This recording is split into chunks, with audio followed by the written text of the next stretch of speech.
esa nación tan poderosa, tan rica y que está en un gran avance, con miras a ser uno de los países más importantes y poderosos del mundo, o al menos eso es lo que dicen a nivel internacional, pero que no ha tenido quizás un líder o una figura que le resalte o que logre explotar de esta nación lo mejor.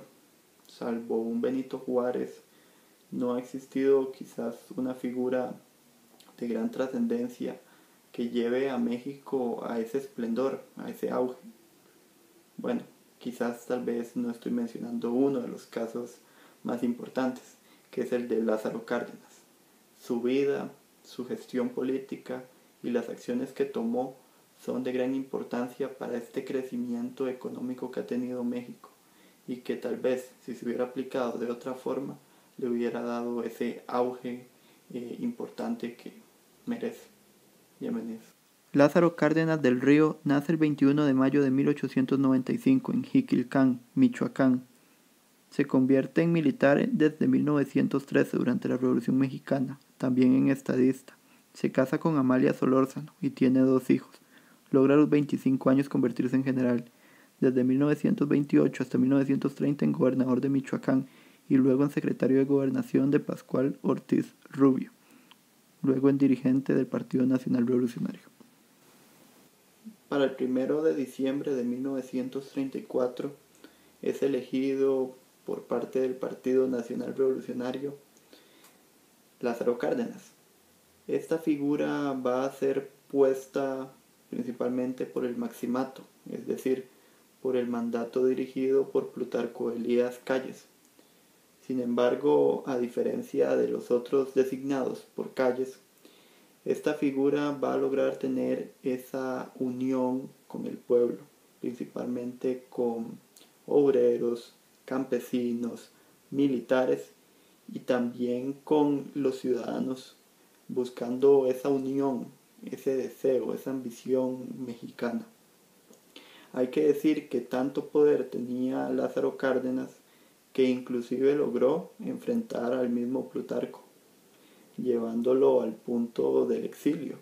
Entonces desde ahí se puede decir de que la primera gran gestión o el primer gran logro de la administración de Lázaro Cárdenas fue acabar con el maximato, ese gobierno que era dirigido por una persona y que deponía a diferentes delegados a su antojo. Cerró los juegos de azar, tuvo una buena relación con la iglesia. Creó el Museo Nacional de Historia de Chapultepec y el Instituto Politécnico Nacional. También durante su gestión se dieron ciertos factores interesantes en el mundo. Uno de estos fue la Guerra Civil Española, donde se enfrentaba a la República contra los cambios que quería el dictador Francisco Franco, que al final termina venciendo a la Segunda República.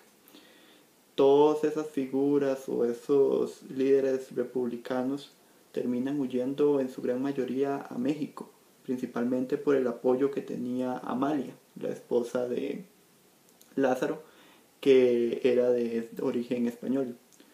Un punto importante es que trató de defender los intereses de los republicanos y esto le generó muchas molestias, principalmente con la administración del vecino del norte, me refiero a Estados Unidos, que en ese momento estaba dirigido por Franklin D. Roosevelt, ese gran presidente que logró estabilizar mucho la situación de esa nación. Pero México también logró aplicar una medida proteccionista interesante.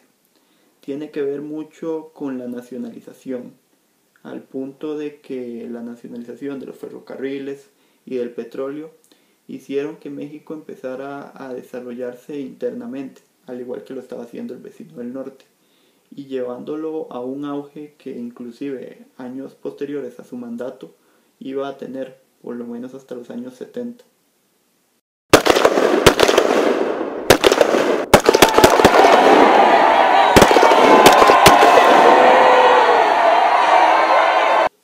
La gestión de Lázaro Cárdenas también se va a poder establecer como un sistema de plan sexenal que se va a regir desde el momento en que él inició su administración en 1934 hasta el momento que termina en 1940.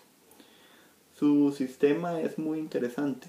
Aplicaba la creación de un estado activo.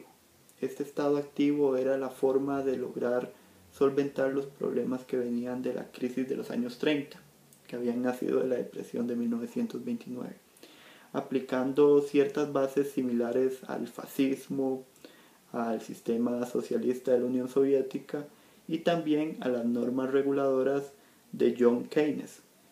Con esto lo que se buscaba era crear una especie de híbrido en la cual pudiera México lograr mantener sus ganancias y también pudiera apoyar al sector obrero, al sector campesino y también a los sectores que estaban siendo más impactados por la crisis económica.